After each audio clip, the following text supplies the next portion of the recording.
ETF 언박싱 오늘은 선진국 얘기해봐야죠. 선진국에서도 대표적인 미국 ETF 얘기해 보려고 하는데요.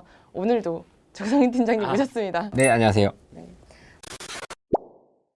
최근 좀 시황 좀 말씀 좀 해주세요. 지금 테이퍼링에 대한 본격 이슈가 나오고 있긴 하지만 뭐 말씀하신 바와 같이 미국 시장 같은 경우에는 이제 연일 신고가를 지금 기록을 하고 있는 상황이고요. 뭐 이제 미국의 대표 지수 세 개를 뭐 가지고 말씀을 드려보면은 다우존스 지수 같은 경우에는 연초 대비해서 한 13% 정도 오른 것 같아요. 그리고 S&P 500 지수가 뭐 11.9% 정도. 그리고 이제 나스닥 지수가 상대적으로 조금 부진해요. 6.7% 정도 지금 오르는 상황이거든요. 뭐 성과가 조금 지수마다 차이가 있는데 결정적인 요인을 한번 보면은 이제 올해 2월, 3월에 그 미국이 채권 금리가 급등을 했었죠.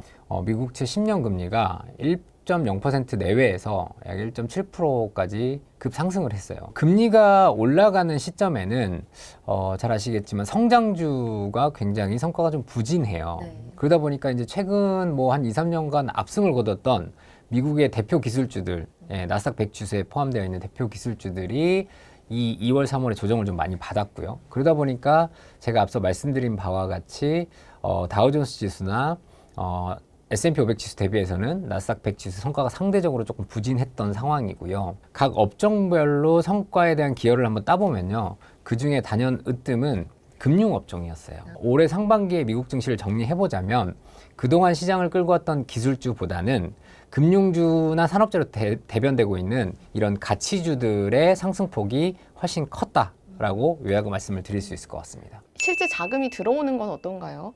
미국에 상장되어 있는 대표지수 ETF들도 자금이 뭐 많이 유입이 됐지만 저희가 체감할 수 있는 국내 상장 ETF를 사례로 말씀을 드려보면은 현재 이제 한국 시장에 미국 대표지수에 투자하실 수 있는 상품들이 일단 S&P 500 지수 같은 경우에는 한 배짜리 정방향 ETF는 7개가 상장이 되어 있고요. 그리고 나스닥 100 지수 같은 경우에는 5개가 상장이 돼 있어요. 그 중에서 이제 저희 한투 운용에서도 킨덱스 미국 S&P 500 ETF, 킨덱스 미국 나스닥 100 ETF 이렇게 2개가 상장이 되어 있는데요. 사실 이 두 가지 상품 같은 경우에 제가 조금 자랑을 좀 하자면, 네, 뭐 저희가 작년에 상품을 출시하면서 그 전에 이제 국내에 상장되어 있는 해외 주식 ETF들이 보수가 상당히 좀 비싼 편이었어요, 상대적으로. 근데 저희가 이제 한 자릿수 보수, 이 두 개 상품은 지금 7bp, 0.07%의 네, 보수, 0.07. 예. 를 받고 있는데 이 한 자릿수 보수로 출시를 하면서 사실 투자자분들의 좀 많은 관심을 좀 불러일으켰고 아울러서 조금 국내 ETF 시장에 해외 ETF 저보수와 경쟁의 촉발을 좀 시킨 본의 아닌 좀 장본인이 됐는데요. 어깨에 원성을 사고 네, 계시잖아요. 어깨에서는 사실 손가락질 좀 많이 밟고 있는데요. 네, 어찌됐든 간에 투자자분들 입장에서는 사실 그쵸. 저보수에 이제 미국 대표 지수를 투자하실 수 있다는 점에서 그래서 좀 많은 자금 유입이 조금 이루어지고 있는 상황입니다. 보니까 되게 재밌는 상품이 하나 있더라고요. 한투 운용에.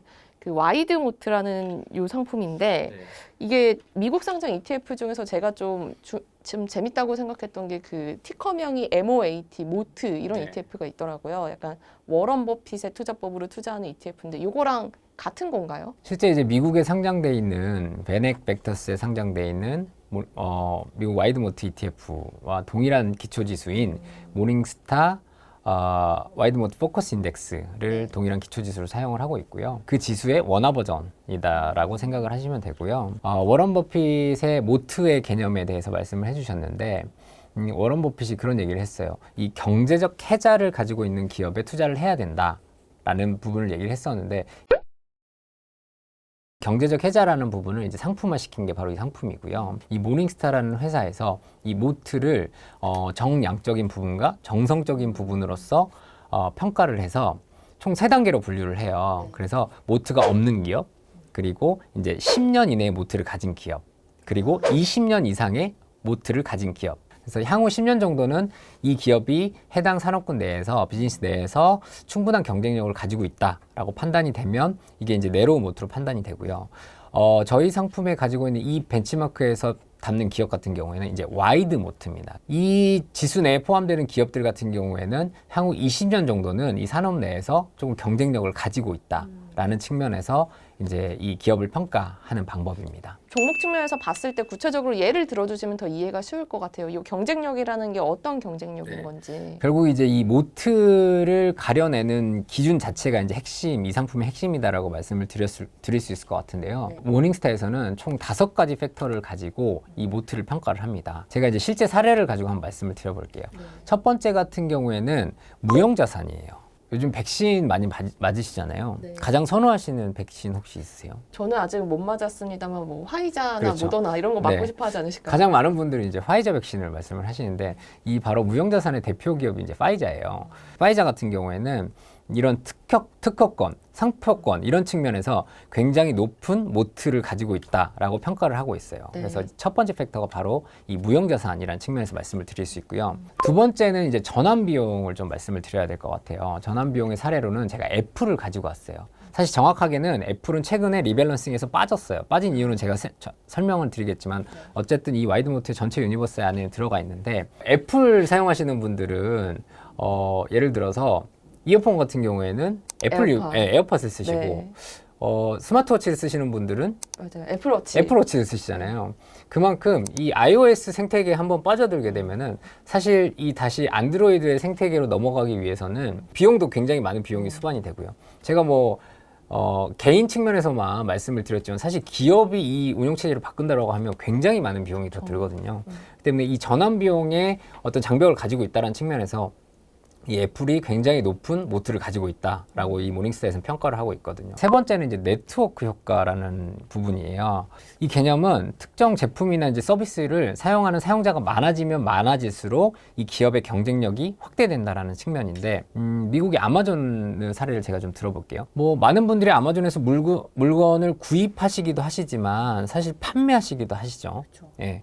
그러다 보니까 이 아마존 같은 경우에는 상품을 구매하시거나 판매하시는 분들의 수가 늘어나면 늘어날수록 이 아마존의 가치가 굉장히 높아지는 기업인 거죠. 그러다 보니까 이 아마존이 가지고 있는 이 네트워크 효과라는 거는 사실 굉장히 큰 경제적인 모트를 가지고 있다라고 평가할 수 있거든요. 그래서 이 모닝스타에서 세 번째로 얘기하는 네트워크 효과는 제가 아마존 사례를 말씀을 드릴 수 있을 것 같고요. 네 번째는 비용 우위 관점이에요. 예를 들어서 인텔의 사례를 한번 들어볼게요. 네. 사실 인텔 같은 경우 최근에 이제 뭐 반도체 이슈가 생기면서 반도체 제조회사로서 많이 알려져 있지만은 인텔 같은 경우에 사실 CPU, 뭐 마이크로칩, 컴퓨터 관련 부품들에 대해서 전방위적으로 생산을 하는 회사거든요. 그러다 보니까 이 컴퓨터 관련 유관 산업에서는 굉장히 낮은 비용으로 산업을 이끌어가는 경쟁 우위를 가지고 있습니다. 마지막 같은 경우, 마지막 다섯 번째는 효율적인 규모 부분이에요. 이 부분은 사실 한 개의 기업 또는 소수의 기업이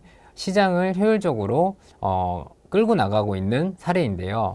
MS의 사례를 제가 말씀드릴 수 있을 것 같아요. 사실 이 MS가 컴퓨터 관련 산업에서 차지하고 있는 이 경쟁력이 굉장히 커요. 사실 MS가 없는 상황에서 컴퓨터 유관 산업이 더 커질 수 있는지에 대한 부분이 굉장히 큰 의문이 들기 때문에 결국 이 효율적 규모 부분에서는 MS가 굉장히 큰 모트를 가졌다라고 평가를 할 수가 있거든요. 제가 5가지 이제 기업 사례를 통해서 말씀을 드렸는데 네.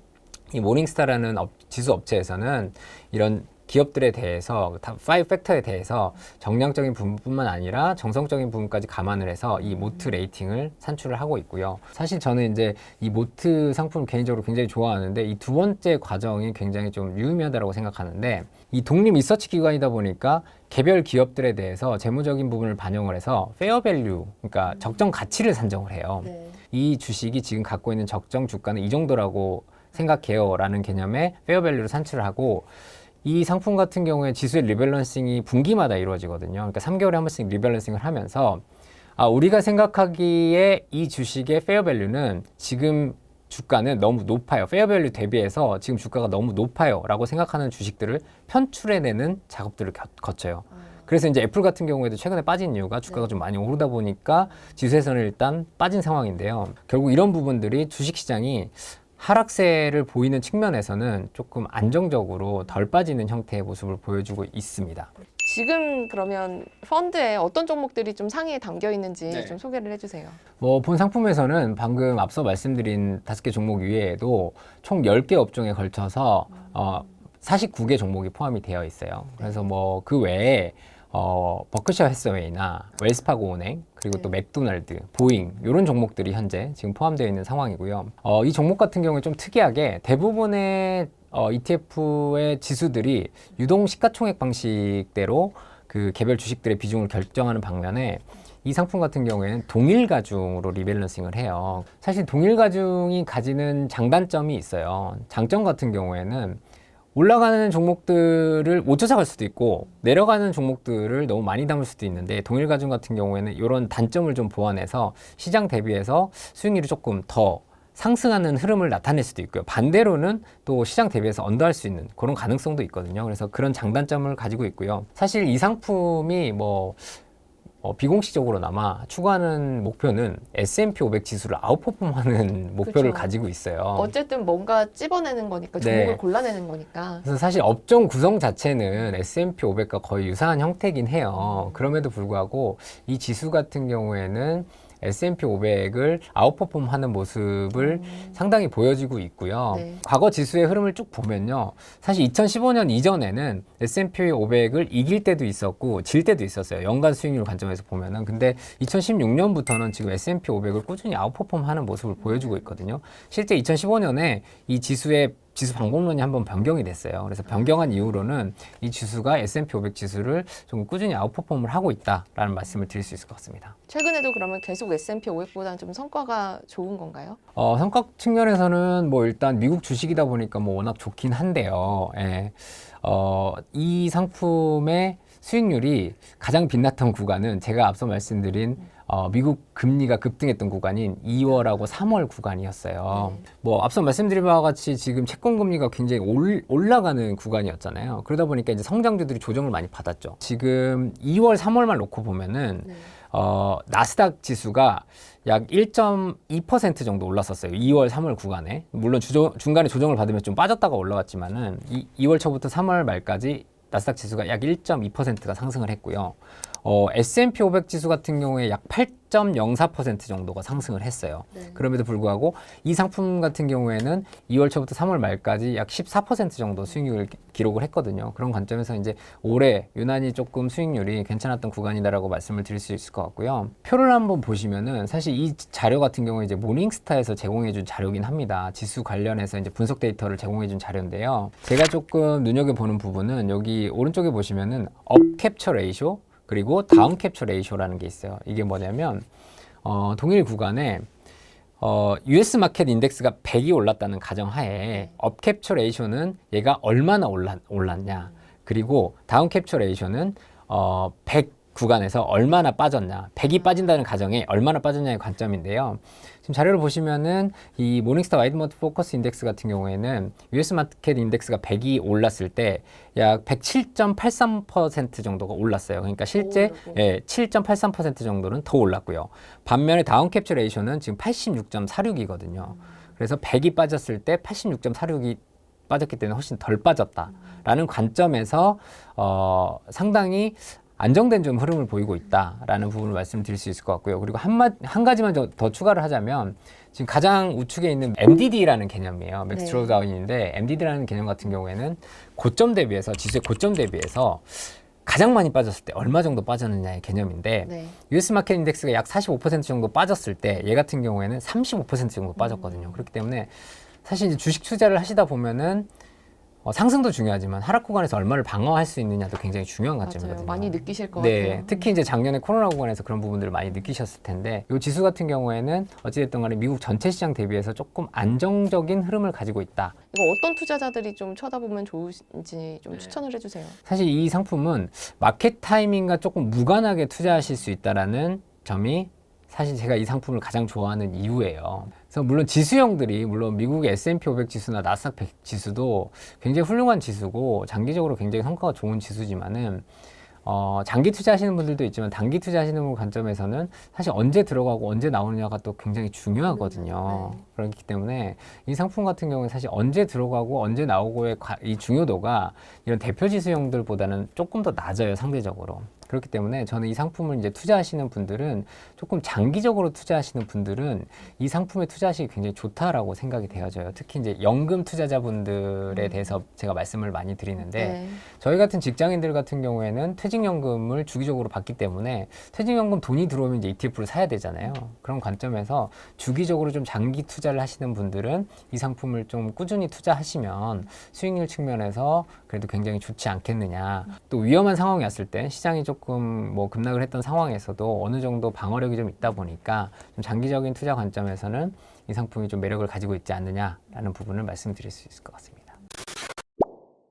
2019년에 가장 핫한 자산이 뭐였나에 대해서 고민을 해봤어요. 그때 가장 핫했던 키워드가 바로 리츠라는 자산이었어요. 부동산. 네, 부동산. 네. 그래서 다시 리츠 자산이 지금 최근에 관심을 많이 받고 있는 상황이거든요. 그래서 제가 리츠 자산에 대해서 다음 주에는 조금 네. 더 소개를 드리려고 합니다. 저도 사실 리츠에 대해서 요새 관심이 많아가지고 이거 많이 오른 거 아닌가 아니면 배당 얼마 나오나 이런 것들이 굉장히 궁금하거든요. 다음 시간에 팀장님 모시고 또 이야기 들어보도록 하겠습니다. 지금까지 시청해주셔서 감사합니다. 감사합니다.